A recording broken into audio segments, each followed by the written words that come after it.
suppression of the use of marijuana and of the forces lurking behind it are the most important jobs this department is now engaged in. In 1930, the records on marijuana in the Washington office of the Narcotics Division scarcely filled a small folder like this. Today, they fill cabinets. Welcome, ladies and gentlemen, Coloradians, and everyone that's smart enough to listen from the outside. It's one of the most amazing plants we've ever discovered. The pot party, the trippers, the grasshoppers, the hip ones, all gathered in secrecy and flying high as a kite. I got weed box.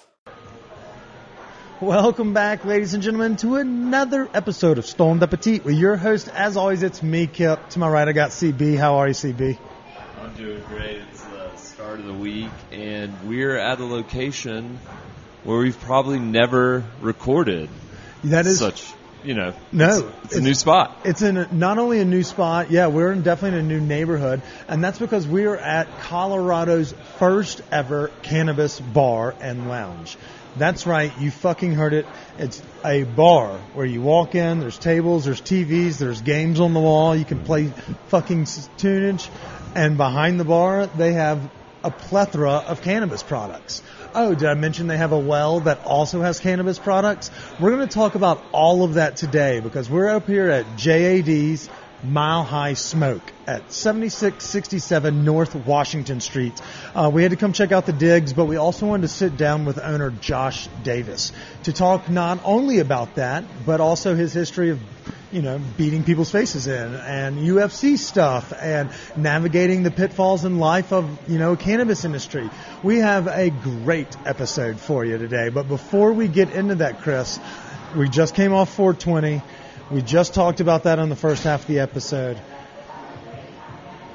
We got to give a shout out to our friends over at Callie's Cannabis and Seed and Smith. As we get ramped up for our dinner series May 25th, that tickets go on sale this Friday. We're partnering with both of them. Seed and Smith is providing their fantastic flower for the project, and Callie's is always going to be there, promoting their fantastic weed as well. So, we love the Seed and Smith. We have some really cool shit coming down the pipeline with those guys, but you can find all of their products by going to www.seedandsmith.com. Again, the dart pen is the sexiest thing in the world. As we get into summertime, everyone's going to the mountains, you're going camping. You don't want to have to always, if you're in Moab, it's much easier to hide in your car than a bunch of flour when you get pulled over by the Mormon popo. Life is easy, when you have the dart. Easier. It does. So go to seedandsmith.com, check out where you can get your pen closest to you. And then, of course, Callie's, the dispensary that we love more than ever. They have 3 locations. They have a great rewards program, and they have daily deals of the week. They are currently promoting the Incredibles brand line for their feature brand of the month, so that seems to be a pretty exciting opportunity for our edible lovers out there. But no matter what, they have a location. They have deals for you. There's 3 of them, Northglen, Rhino, and Kenosha Court, so swing through. Tell them we sent you and that you want your dollar joint as well. Whew. All right, back to the status at hand. Josh, thanks for joining us, brother. How are you today? Well, first off, it's my pleasure. I am excellent. Dude, we sell and smoke weed for a living. Come on. It is life is good. That's a perfect outlook for it. I love it. Yeah. You are not only groundbreaking, but, at the same time, you kind of painted a picture of nobody else has ever done anything to kind of mirror it. So we've got a lot of questions to pick your brain, but we like to ask everybody kind of the same questions to get the party started. And so before I say anything else, I've got Cottonmouth already. Chris, take the reins. All right, Josh. This is a very important question to kick things off. Are you a transplant or a native to Colorado? Oh, my brother, I am a native, born and raised. I graduated Wheat Ridge High School in 1995. Well, you dated yourself. What hospital were you born in? St. Joe's. Oh, yeah, no kidding. No, I grew up in Golden, right? So if you know where the Colorado Mills Mall is, that was my stomping ground when I was a kid. That was just a field. And so we'd go hang out in the field, tip Burn the cows, shit. shoot off the fireworks, all of that. And so, no, I'm born and raised in Golden, Colorado native. Like I said, Wheat Ridge High School. My wife went to Golden High School, so, yeah, that's how we roll. Did you ever leave Colorado? Oh, heck yeah. So, no, I lived in Santa Rosa, California for a bit, lived in Florida for a bit, done all kinds of stuff, but everything always brought me back here. And I got to be honest, I didn't know why, because I've tried my hardest to leave Colorado and never come back, but I had to do the weed bar. Man, the forces of nature brought me back here so we could do this, and here we are now.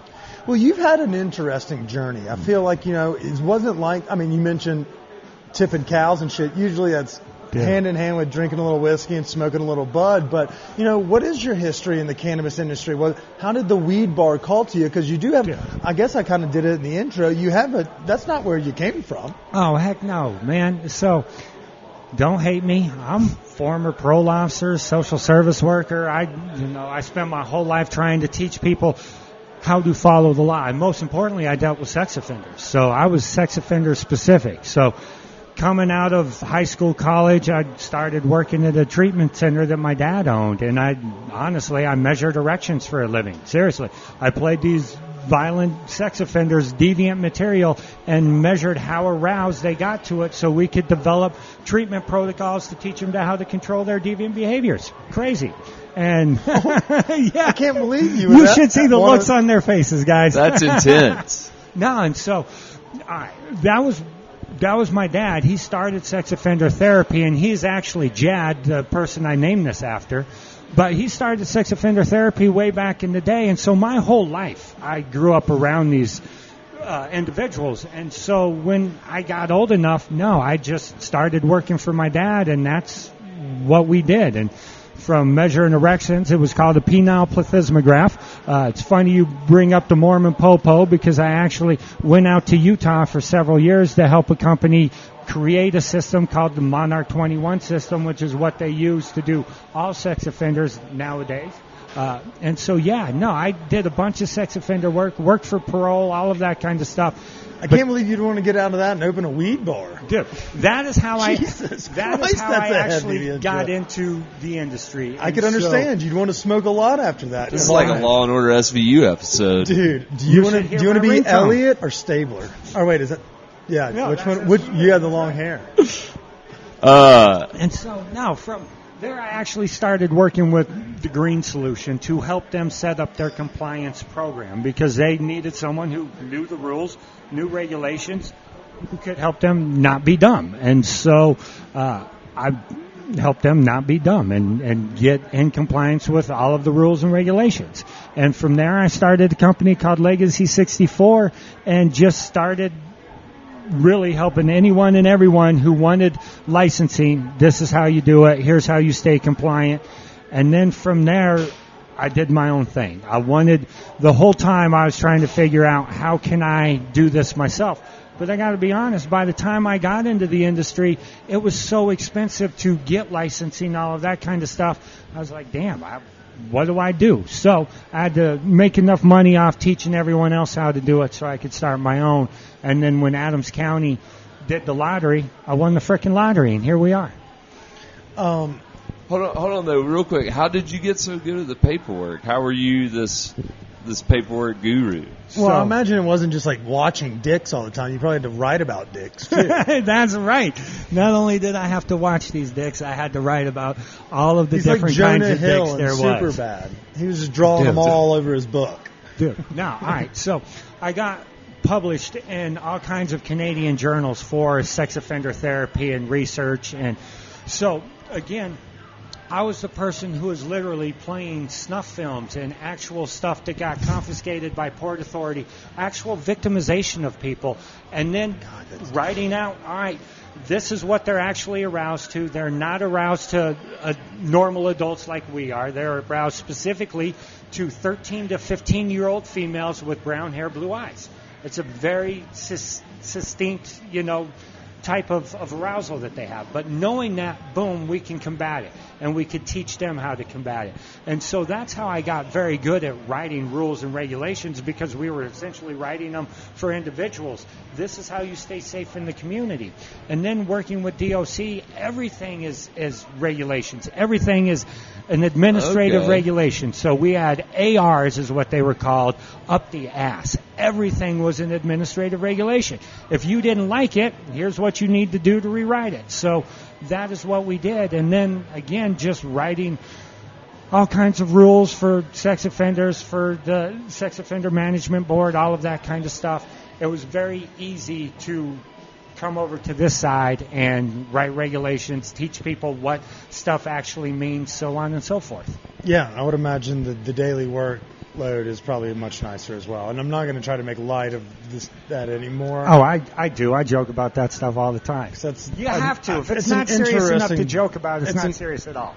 That's a fair point. That's a fair point. Well, I guess some folks in town may know you through, your MMA side as well. So when I didn't realize that's where I was leading. I was like, time out. I didn't know about that first part, and now it's a little bit out there. So I don't know how we're going to rein this one back in. That's like I don't even know. I'm in awe. Dude, seriously, that's how I got my start in life. Because When did you start fighting? all right, so it's funny. My older brother, who's sitting over there, started beating me up as long as I can remember. And so he is 3 years older than I am, and I don't know, the first time I remember him beating the shit out of me, I was probably 3 years old, and he was 6. And so, no, I started fighting at a very young age and had to learn how to defend myself because everybody that I hung out with was older than me. I grew up to a single mom who threw me in school way earlier than I should. So, again, even the kids that I was going to school with in my same grade were a full 12 to 18 months older than I was.